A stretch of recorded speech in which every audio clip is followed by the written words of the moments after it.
আমার রাসূল পাক সাল্লাল্লাহু আলাইহি ওয়াসাল্লাম মদিনার মসজিদে নববী শরীফে হুজুর যেখানটা দাঁড়িয়ে ইমামতি করতেন, আমার নবী পাকের সেই ইমামতি জায়গাটা সেই থেকে আজও পর্যন্ত মদিনার মসজিদ নববী শরীফে সেইভাবে হেফাজত করে রাখা আছে। হযরত বেলাল রাদিয়াল্লাহু তাআলা যেখানটা আযান দিতে, হযরত বেলাল রাজা আযানের জায়গাটা, সেই মিম্বরটা, সেই মিনারটা এখনো সেইভাবেই হেফাজত করে রাখা আছে উম্মতের জন্য। কিয়ামত পর্যন্ত উম্মতের চোখের দেখা, জীবনে একবার চোখের দেখা মতন যেন দেখতে পায়, বুঝলেন? সেই নবীর সাথে মহব্বত দরকার আছে না নাই? কথা বলে না, মহব্বত রাখেন। নবী হচ্ছেন আমাদের ঈমানের সম্পদ, নবী আমাদের ঈমানের সম্পদ। করার নাম ঈমান নয়, জানার নাম ঈমান নয়। তাহলে ঈমান কোনটার নাম? নবীকে মানার নাম হলো ঈমান। মানবেন, মানার মতন মানতে হবে। যারা মেনেছিলেন তাদের দেখে শিক্ষা নিতে হবে, বুঝতে পেরেছেন? মানুষকে ভালো করার জন্য আল্লাহ পাক যুগে যুগে মানুষদের ভিতর দিয়ে নবী রাসূল পয়গম্বর আলাইহিস সালামদের আল্লাহ পাক পাঠিয়েছে। প্রত্যেকটা নবীরা দ্বীনের খেদমত করেছে। মানুষ সাংঘাতিক জিনিস, মানুষ সাংঘাতিক জাত। এরা নবীদের কথাও মানে না, নবীদের ঘরে তুচ্ছ তাচ্ছিল্য করে, নবীদের ঘরে গাল পাড়ে, নবীদের ঘরে ধরে ধরে মারে। একটা দুটো নয়, 3000 নবীকে জানে মেরে ফেললো। চিন্তা করেছেন মানুষ কি জিনিস? আমরা আমাদেরই পূর্বপুরুষ এই মানুষ জাত 3000 নবীকে শহীদ করেছে। এই মানুষকে ভালো করার জন্য আল্লাহ পাক আমার আপনার নবী, নূর নবী, দয়ার নবী, রহমতের নবী আল্লাহ পাক মক্কা শরীফে জন্মগ্রহণ করালে। অন্য কোন নবীকে আল্লাহ মক্কা শরীফে জন্মগ্রহণ করেননি। আল্লাহর কাবা হলো ইসলামের মেইন কেন্দ্র। কাবা ইসলামের মেইন কেন্দ্র। নবী ছোট্ট থেকে মক্কা শরীফে লালন পালন হলেন। মক্কার মানুষেরা, মোড়ল সর্দার, নেতা, লিডাররা ছোট্ট থেকে আমার নবীকে দেখেছে। হুজুরের জীবন চরিত্র সব তারা জানে। নবী মুহাম্মদ সাল্লাল্লাহু আলাইহি ওয়াসাল্লামকে তারা দেখে দেখে কি বলল? আল আমিন। আর মোহাম্মদ বলে ডাকে না, এবার ডাকছে কি? আল আমিন, মহাসত্যবাদী। জোরে বলবেন না? আর একটু জোরে বলবেন না?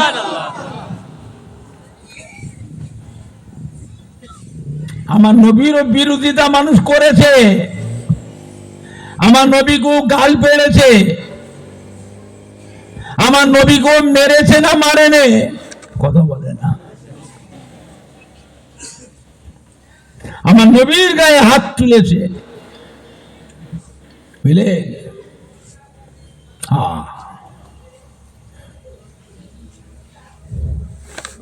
নবী আমার কাবা ঘরে বসে আছে, মক্কার কাফেররা, মোড়ল সর্দারেরা কাবা ঘরের সামনে মেয়ে ছেলে, বেটা ছেলে অবাধে মেলামেশা করত। 16 বছর, 17 বছর, 18 বছরে বিশ্ব সুন্দরী মহিলাগুলোকে নিয়েছে কাবা ঘরের সামনে উলঙ্গ করে ধেই ধেই ধেই ধেই করে লাচাতো।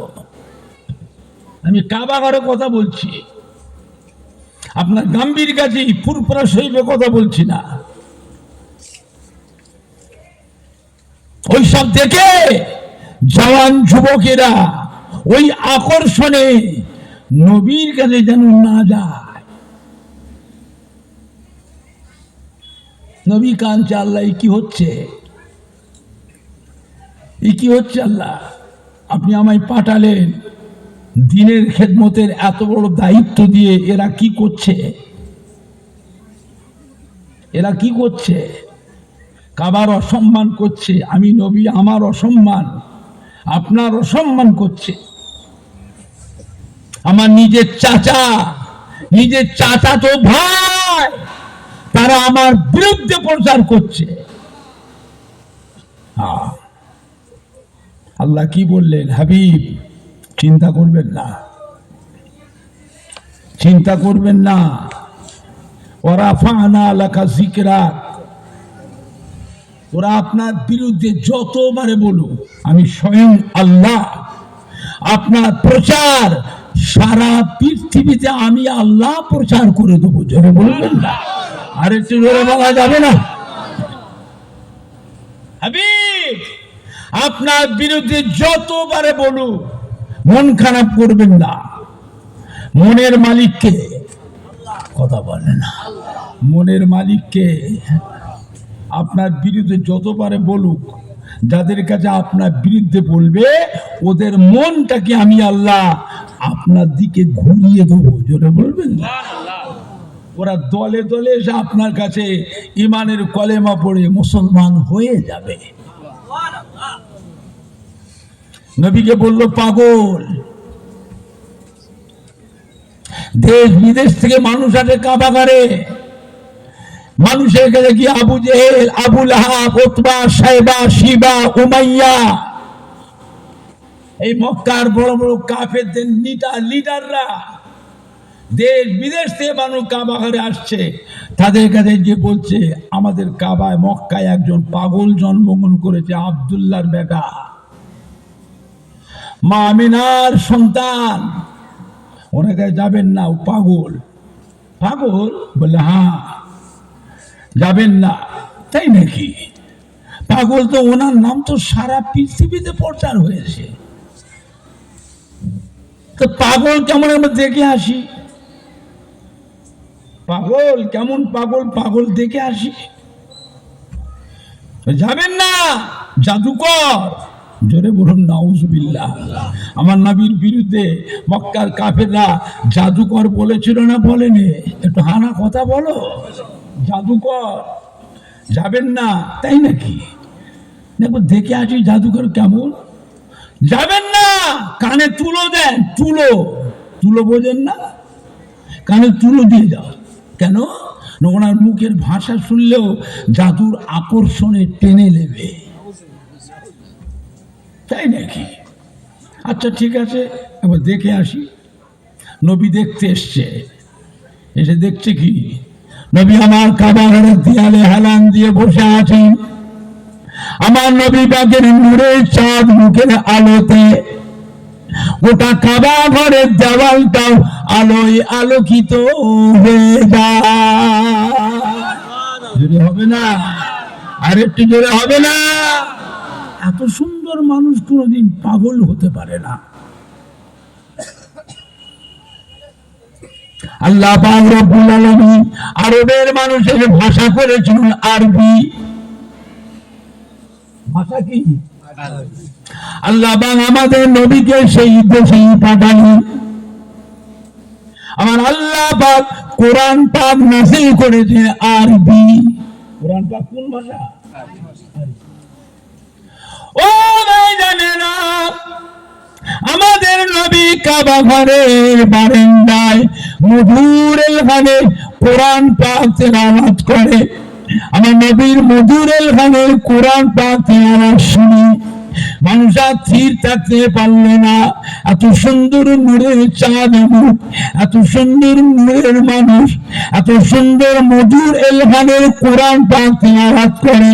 এই মানুষ কোনোদিন পাগল হতে পারে না, এই মানুষ কোনোদিন জাদুকর হতে পারে না। বুঝেছি বুঝেছি, চিনেছি, উনি নিঃসন্দেহ আল্লাহর নবী, রাসূল, পয়গম্বর। হবে না? নারে দেখবে, নারে দেখবে। ও ভাই জানেরা, দলে দলে মানুষ এসে আমার নবীর নূরের হাত ধরে ইমানের কলেমা পড়ে মুসলমান হয়ে যায়। বুঝলে, কাফেররা আমার নবীর কম বিরোধিতা করে। যখন দেখলো দলে দলে মানুষ মুসলমান হয়ে যাচ্ছে, মক্কার নেতা লিডাররা, মোড়ল সর্দারেরা আমার নবীকে নিষেধাজ্ঞা আইন করে দিল।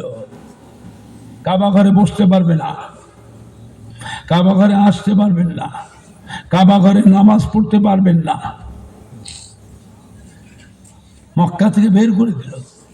নবী পাহাড়ে গুহায় থাকে, পাহাড়ের গুহায় আম্মাজান খাদিজাতুল কুবরা রাদিয়াল্লাহু তাআলা আনহা খাবার নিয়ে লুকিয়ে লুকিয়ে ওই পাহাড়ের উপরে উঠতেন, উঠে নবীকে খাবার খাইয়ে আসতেন। জোরে বলবেন না, আর একটু জোরে বলা যাবে না?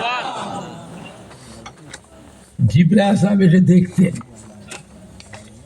আমার নবীকে, শুনে তাই দেখেন আপনার বিবি খাদিজাতুল কুবরা আপনাকে কত ভালোবাসে, কত মহব্বত করে, কিভাবে কত কষ্ট করে খাবার নিয়ে এসছে আপনাকে খাওয়াবার জন্য। আল্লাহ পাক খুশি হয়ে গেছে।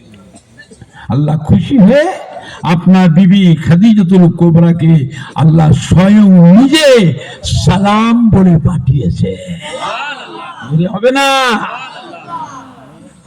এক তারিখে মক্কার কাফেররা আম্মাজান খাদিজাতুল কুবরাকে আটকে, খাদিজাতুল কুবরার হাত থেকে আল্লাহ নবীর খাবার কোন কারা ছেঁড়া করে সব লুট করে নিল।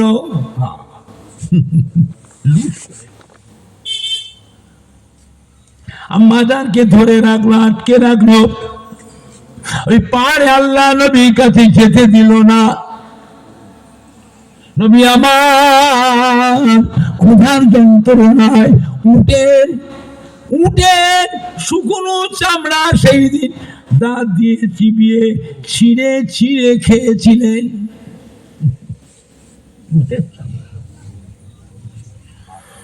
এত কষ্ট দিয়েছে।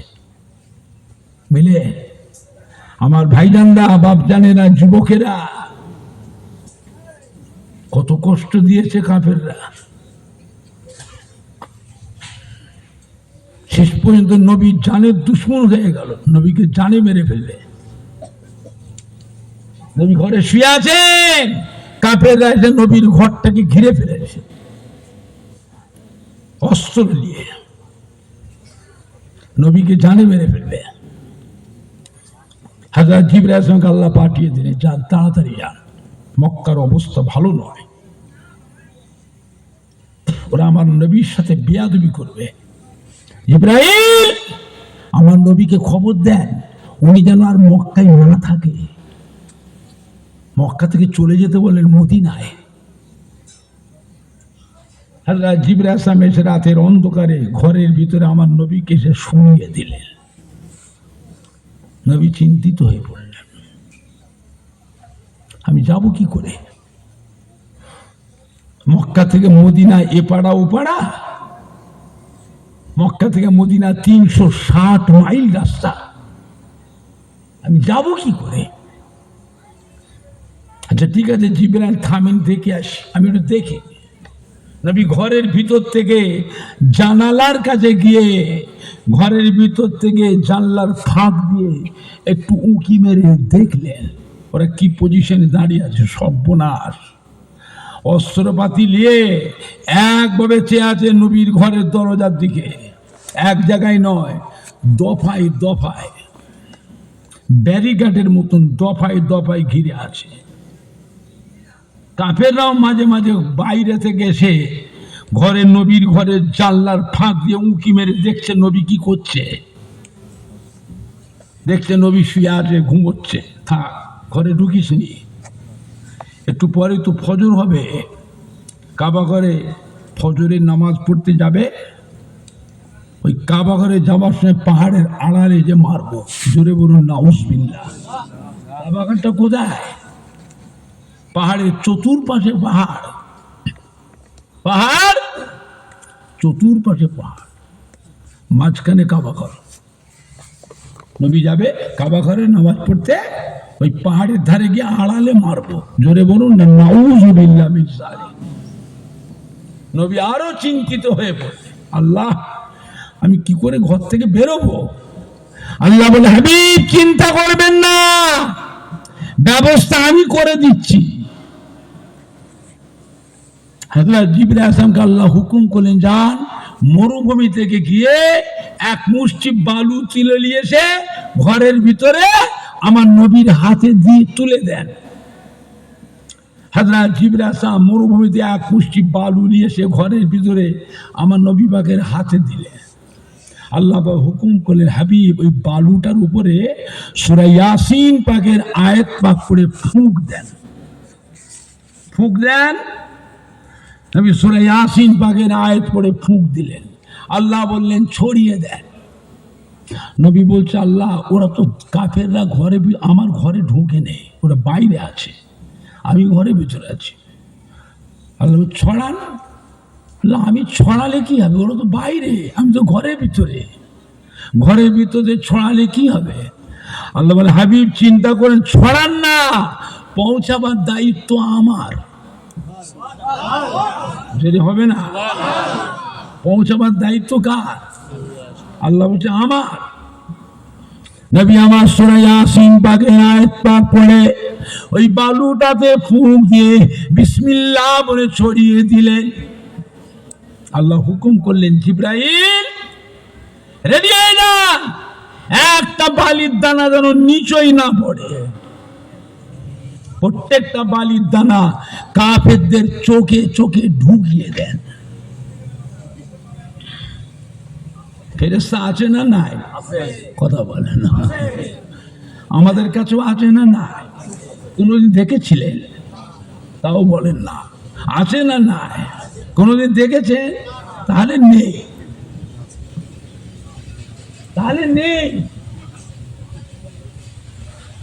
আছে না না? আছে। আল্লাহ পাক এমন সোলজার ব্যাটালিয়ন তৈরি করে রেখেছে, কাফেরদের চোখে চোখে বালু ঢুকিয়ে দিলেন জিবরাইল ইসলাম। ব্যাস, চোখে বালি পড়লে চোখ করকর করে না? করে রে। হঠাৎ করে কি যেন পড়ে গেল, চোখ করবে। কি পড়লো রে? এগুলো আমার চোখেও পড়েছে, বলে আমার চোখ, আমার চোখেও পড়েছে।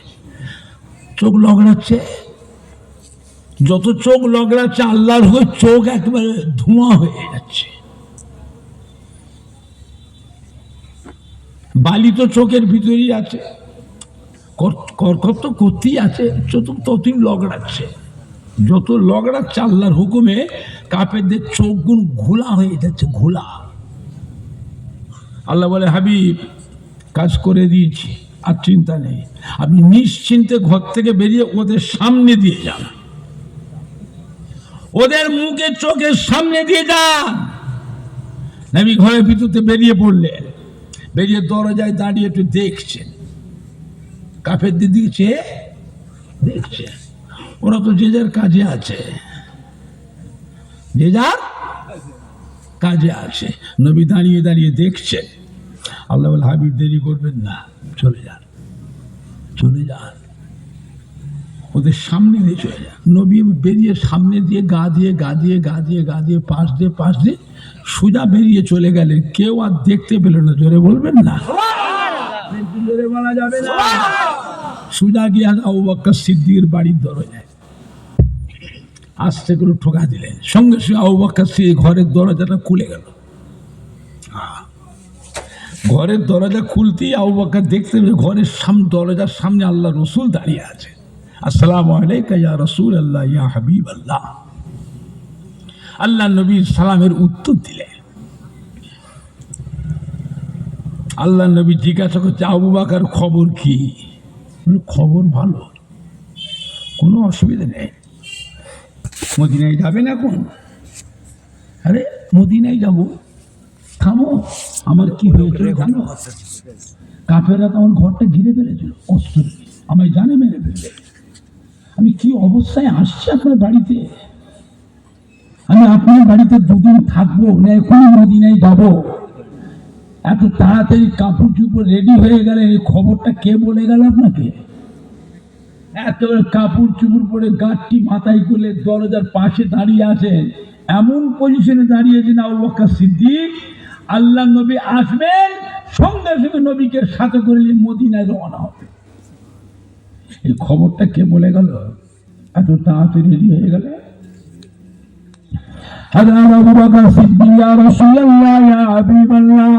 এই খবরটা আপনি আমাকে বলেছিলেন আজ থেকে 6 মাস আগে। ও বাবা আবু বকর, মক্কা মানুষের মনোভাব বাংলা মনোভাব বাংলা। ওরা আমার পানে ছেড়ে থাকার কদিন থেকে দেখছি, ওদের চাউনিটা দেখে আমাকে বড় ভয় লাগে। আপনার বন্ধু যারা আপনার দিকে চেয়ে থাকা আর আপনার জানের শত্রু আপনার দিকে চেয়ে থাকা, দুটো চাউনি কি এক হবে? আবু বকর, ওরা আমার পানে চেয়ে তো চাউনি দেখে আমার ভয় লাগে। ওরা আমি মক্কায় থাকতে দেবে না, কাবা ঘরের খেদমত করতে দেবে না। আমাকে মক্কাতে হিজরত করে মদিনায় যেতে হবে। আমাকে মদিনায় যেতে হবে আবু বকর। সেদিন আমার সাথে অন্য কেউ থাকবে না, আপনি একা আমার সঙ্গী হবেন। ইয়া রাসূলুল্লাহ ইয়া হাবিবাল্লাহ। সেই দিন জানি আবু বকর চোখের ঘুম হারাম হয়ে গেল। আমি আবু বকর বিছানায় পিঠ দিয়ে এমনি করে ঈশান নামাজ পড়ে কাপড় চোপড় পরে গাঁটুরি মাথায় করে নিয়ে দরজার পানে দাঁড়িয়ে দাঁড়িয়ে 6 মাস পার হয়ে যায়।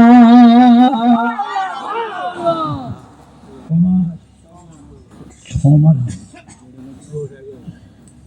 ওইরকম করে জেগে থাকে দরজার পাশে।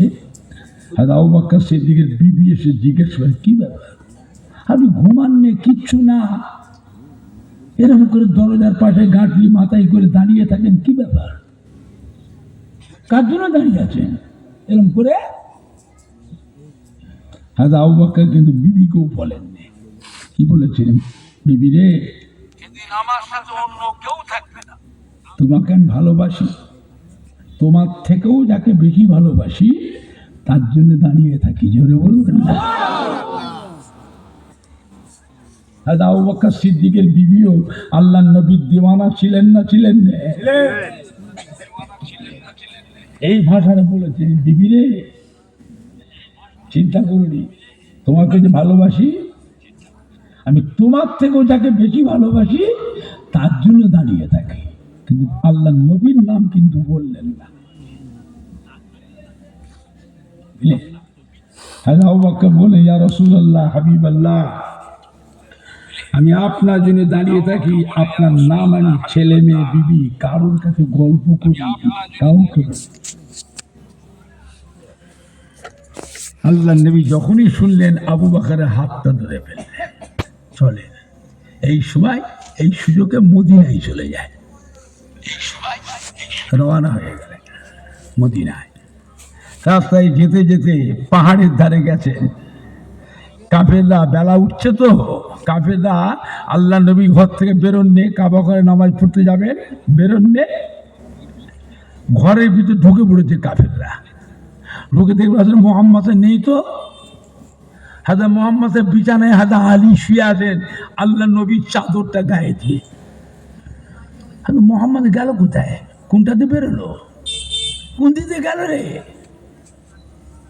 হাজা আলীকে জিজ্ঞেস করছে। হাজা আলী বলছে, আমি জানি, আমি তো শুয়ে আছি, আমি জানি। আল্লাহ নবী কোন দিকে কোথাতে কি গেছে আমি জানি। আমি তো শুয়ে আছি বিছানায়। বাড়ি থেকে ঘিরে ফেলল। বাড়িটা ঘিরে এবারে জানে যে আল্লাহ নবী যে কোনো গোপনীয় কথা আবু বকর সিদ্দিক ছাড়া কাউকে বলেন না। আল্লাহ নবীর অত্যন্ত বেশি ভালোবাসেন আবু বকর সিদ্দিককে। আবু বকর যে ঘরটা ঘিরে কাফেররা ডাকছে, ঘরের ভিতর কে আছো, বেরিয়ে এসো। কেউ নেই তো। হযরতে আবু বকর সিদ্দিকের ছোট্ট মেয়ে আম্মা জান হযরতে আয়েশা সিদ্দিকা রাদিয়াল্লাহু আনহার ছোট্ট বোন, নাম হযরতে আসমা, বেরিয়েছিল। আবু জেহেল ঢপ করে হাতটা ধরে ফেলল। হ্যাঁ আসমা, তোর আব্বা কই?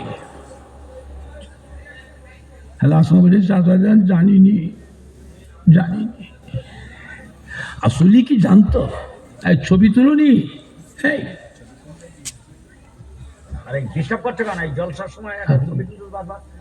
ওরম করতে নেই।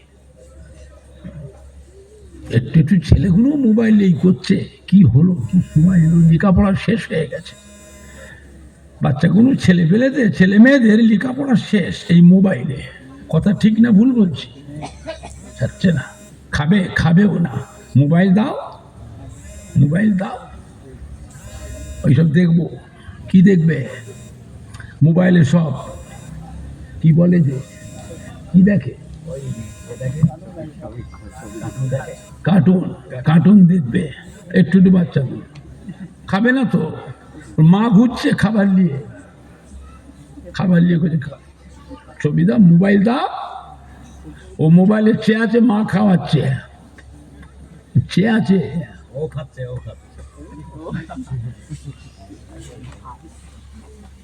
আবার দিচ্ছে মা। তুমি চেয়ে আছো কোন দিকে? ওরে বাবুরে কথা বলে না তো, বলেন। এবারে লেখাপড়া হবে তো, পড়ালেখাও শেষ। কঠিন সময়।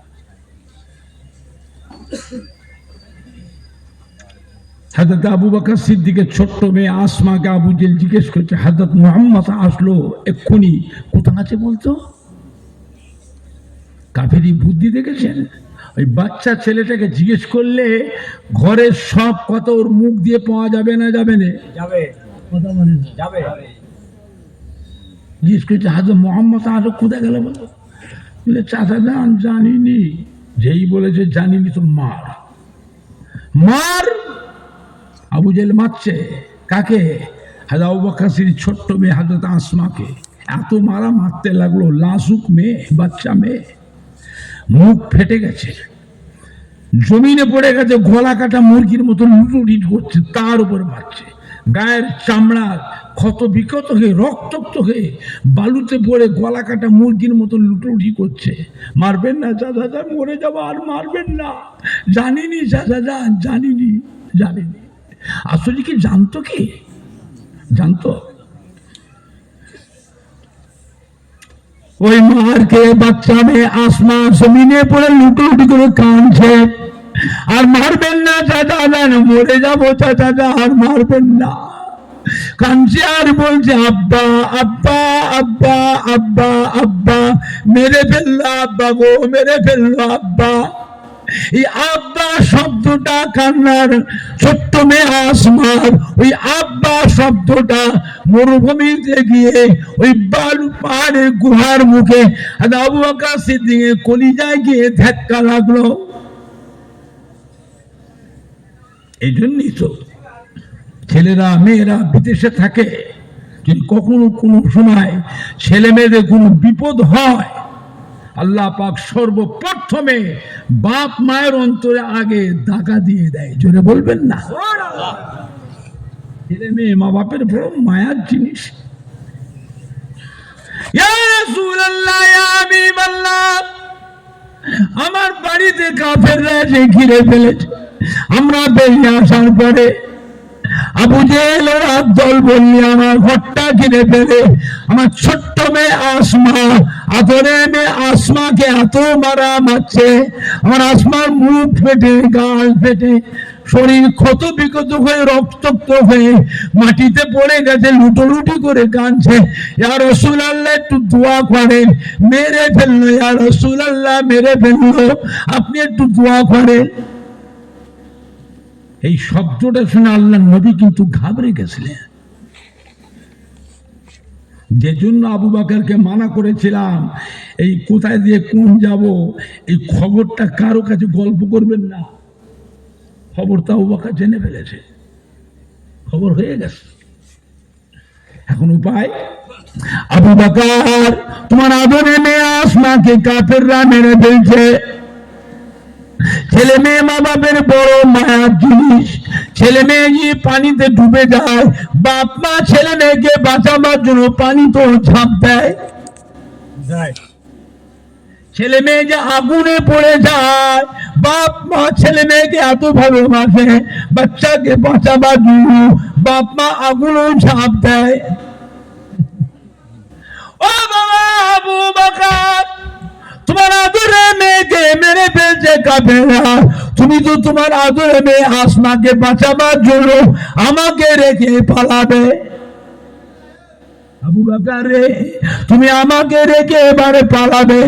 ওরে বাবা আবু বকর, তুমি চলে যাবে, আমাকে কাফেররা একা পেয়ে তো মেরে ফেলবে। ওরে বাবা আবু বকর, তুমি পালাবে, আমাকে কাফেররা একা পেয়ে তো মেরে ফেলবে। আবু বকর কাঁদছে, ইয়া রাসূলুল্লাহ বেয়াদবি মাফ করুন, আমার ছেলে মেয়ে বউকে আদরে মেয়ে আসমাকে কাফেররা যে মেরেও ফেলে, আমি আবু বকর আল্লাহর নবীকে ছেড়ে যাব না।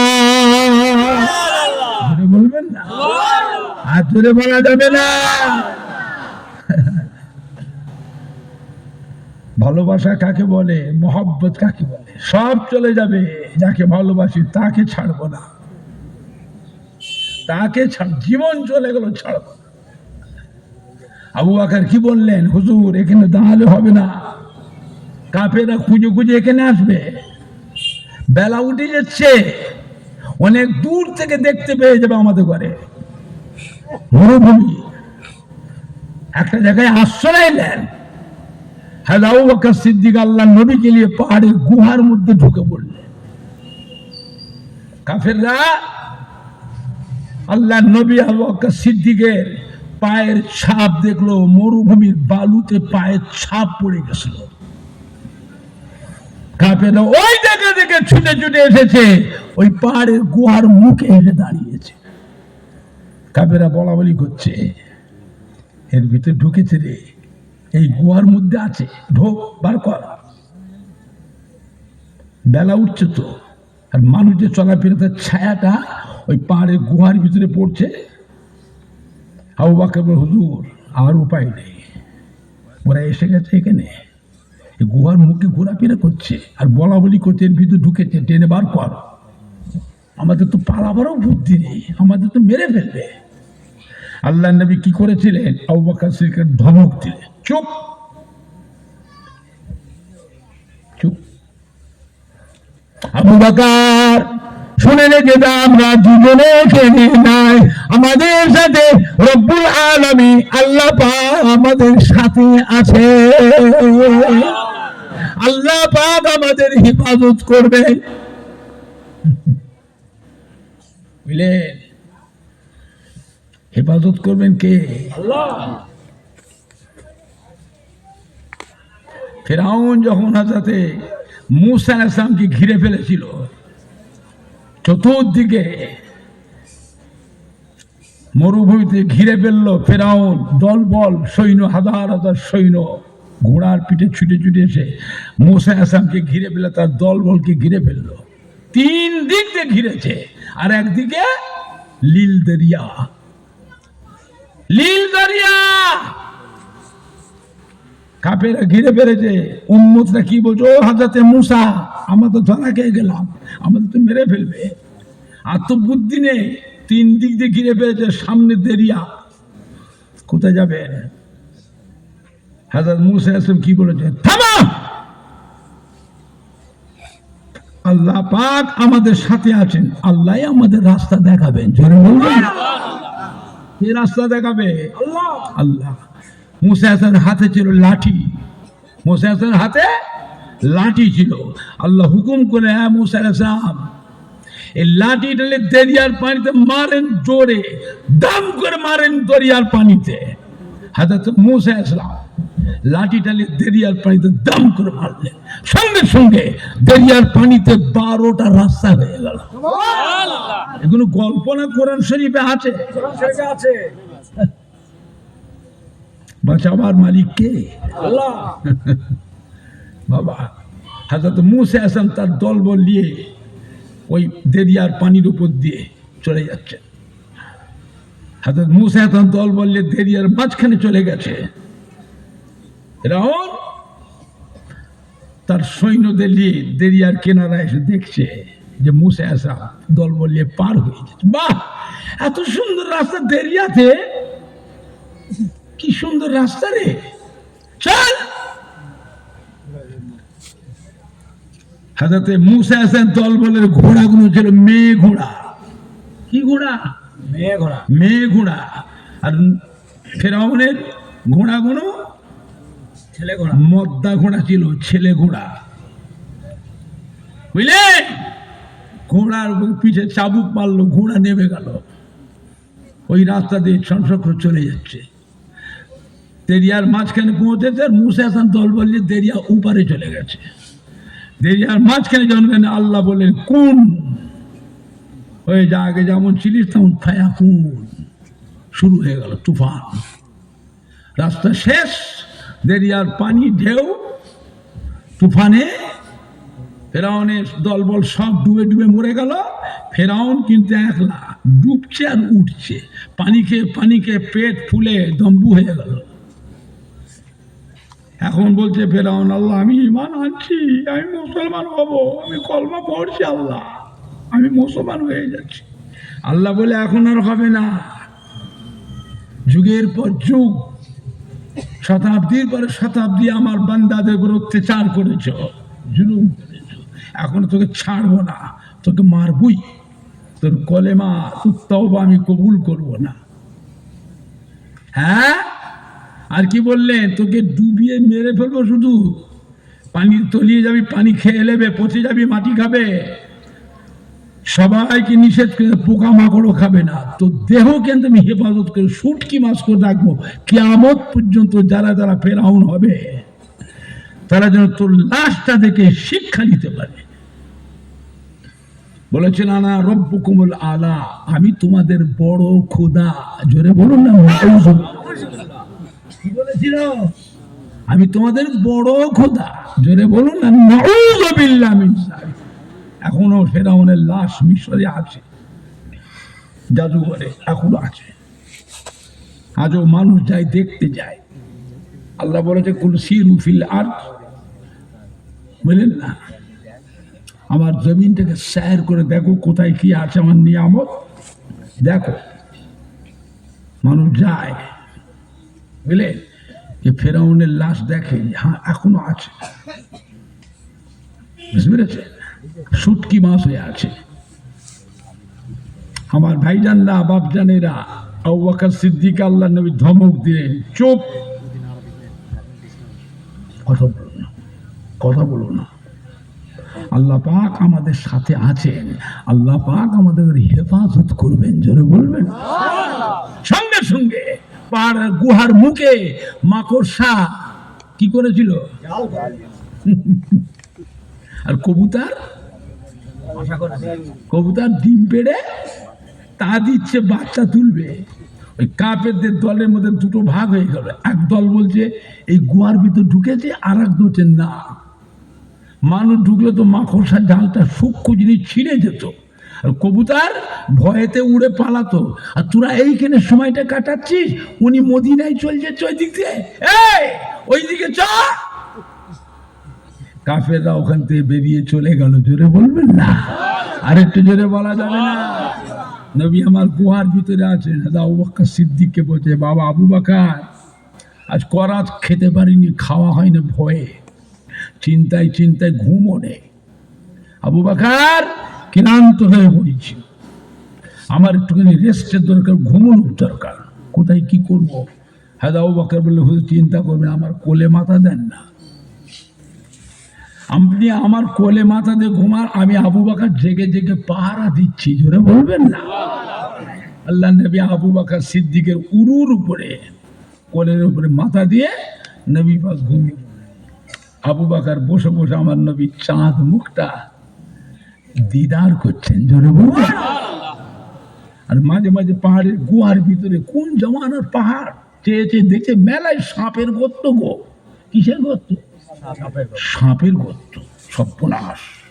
কোন জমানার পাহাড়, কোন জমানার গুহা, না জানি কোথায় কি সাপ বিচ্ছু বিষাক্ত জিনিস ঢুকে বসে আছে, বলা যায়?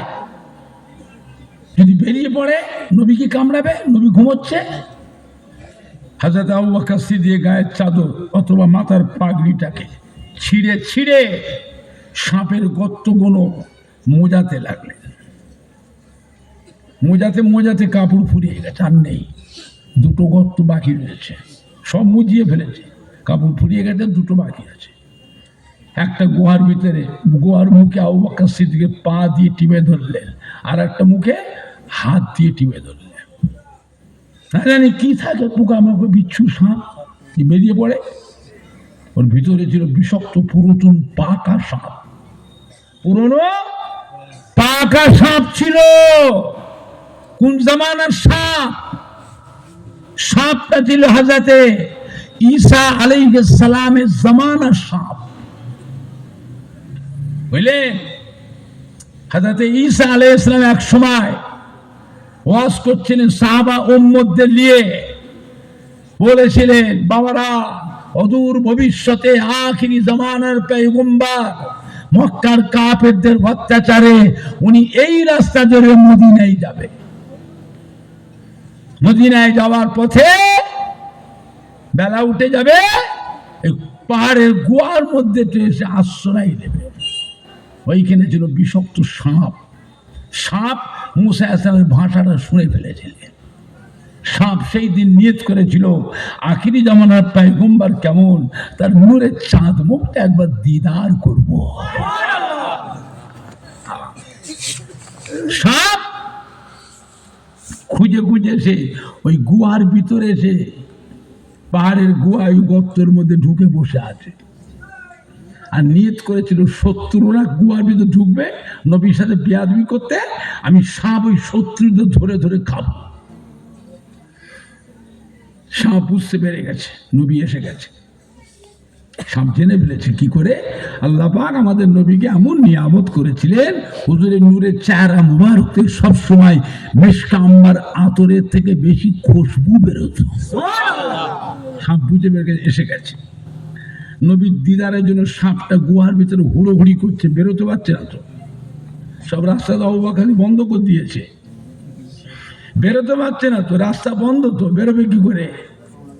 সাপ চিন্তা করলো, বেরোবার রাস্তা আছে দুটো, একটা রাস্তায় আবু বকর সিদ্দিক পা দিয়ে টিপে রেখেছে, একটা হাত দিয়ে টিপে রেখেছে, ওইখানটা যে দংশন করব, পা হাত সরিয়ে নেবে, আমি বেরিয়ে আল্লাহ নবী চাঁদ মুখটা দিদার করে দেবো। আবু বকর সিদ্দিকও বুঝতে পেরেছিলেন যে ভিতরে সাপ আছে, সাপটা বেরোবার জন্য হুড়োহুড়ি করছে, কিন্তু সাপ যে নবীর দিওয়ানা হয়ে গেছে এটা তো আবু বকর জানেন না। সাপ আছে বুঝতে পেরেছে, নবীর দিওয়ানা এটা বুঝতে পারছে না। হযরত আবু বকর সিদ্দিকের পায়ে দিয়ে দংশন করলো। সাপ কামড়ালে বিষ হবে না? হবে না? কথা বলে না। আবু বকর সিদ্দিকের শরীরে বিষ লেগে গেছে, কিন্তু পা সরাইনে, পা সরাইনে। ও মেয়ে জানে না, সাপটা গুহার ভেতরে ছুটোছুটি করছে, পা সরাইনে দেখে আবার এসে কামড়ায়, বারবার দংশন করে।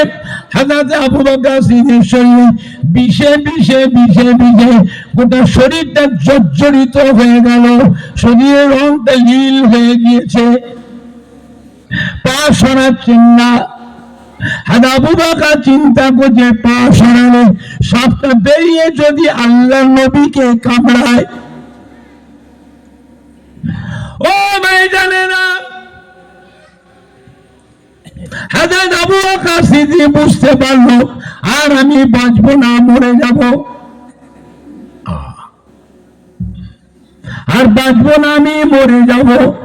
মরি তো আমি, আবু বকর মরে যায় তাতে কোনো দুঃখ নাই, আল্লাহ নবী আমার বেঁচে থাক।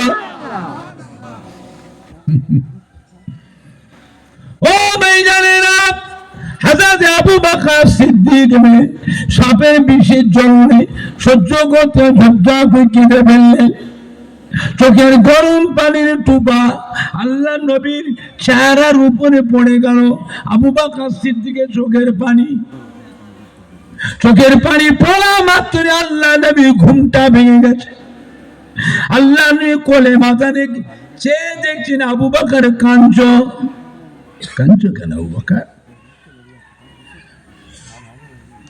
আবু বকর, তোমার আদরে মেয়ে আসমাকে কাফেররা মেরে ফেলছে, তার চিন্তায় কাঁদছো? আবু বকর কেঁদো না, আমি মক্কায় যাব না। আবু বকর, আমি বেরিয়েছি, মদিনায় যাব, আমি মক্কায় যাব না। কেঁদো না আবু বকর, সবর করো। আবু বকর, ইয়া রাসূলুল্লাহ, হাবিবাল্লাহ, হুজুর বিয়াদে মাফ করুন, ছেলে মেয়ে বিবির জন্য কাঁদি না, আমার আসমার জন্য কাঁদি না। বিষাক্ত সাপ আমাকে কামড়েছে, বিষের জ্বলন সহ্য করতে পারছি না। যেই বলেছে সাপ কামড়েছে, আল্লাহ নবী আর শুয়ে উঠে বসে পড়েছে। কি বললে? আবু বকর সাপ কামড়েছে?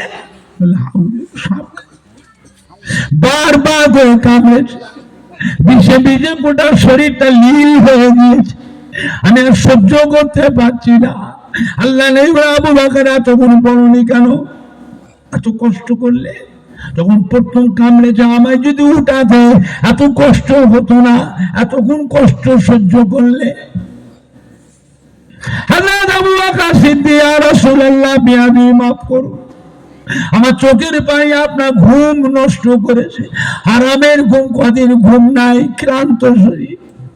আমি আবু বকরের চোখের পানি আপনার ঘুমটা নষ্ট করেছে, হুজুর আপনি আমায় মাফ করুন।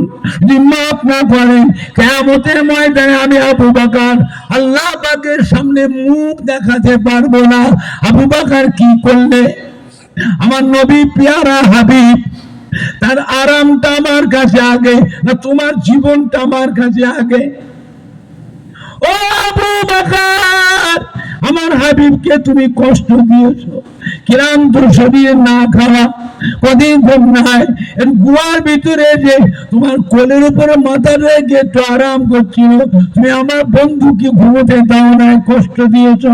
ইয়া রাসূলুল্লাহ, আমি আবু বকর আল্লাহ পাককে মুখ দেখাতে পারবো না, হুজুর আমাকে মাফ করুন।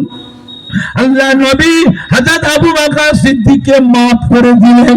বলুন না, মাফ করার পরে আবু বকরের কান্না শুরু হয়ে গেল, জ্বলে গেল, ফেটে গেল, বারবার কামড়েছে হুজুর, বিষে বিষে গোটা শরীরটা নীল হয়ে গেছে, চেহারার রংটা বদল হয়ে গেছে। আমি আবু বকর সহ্য করতে পারছি না, আমি আবু বকর মারা যাব নাকি, আমি যা সহ্য করতে পারছি না। আল্লাহ নবী কি করলেন? শাহাদত আবুল চালিয়ে গালের ভিতর দিয়ে একটু, আল্লাহ নবী গালের ভিতর থেকে একটু লালা, একটু থুতু লালা বের করে নিয়ে আবু বকর সিদ্দিকের যেখানে সাপ কামড়েছিল ওই জায়গায় আল্লাহ নবী গালের লালা থুতুটাকে আবু বকর সিদ্দিকের সাপ কামড়ানোর জায়গায় বিসমিল্লাহ বলে মাখিয়ে দিলেন, সঙ্গে সঙ্গে বিষ পানি হয়ে যায়। বলেন না, ধরে বলেন না, নারাই দেখবে, নারাই দেখবে। দুরূদ শরীফ, আল্লাহুম্মা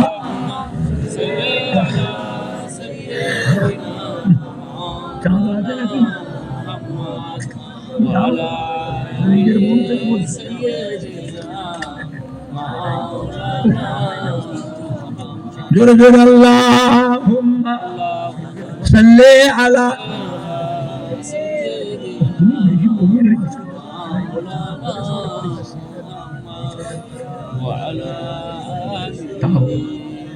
অনেক জলসা হচ্ছে তো গ্রামে, একটা যদি নাই হয় জর্দা খেয়ে সর আমার স্বাস্থ্য গন্ধ এসছে, কাজ পান খেচ্ছে, মুখে শিব জর্দা খেয়ে তোমার মুখের হাওয়া আমার গালে ঢুকছে, আপনাকে সরে যাও, মুখ সরাও।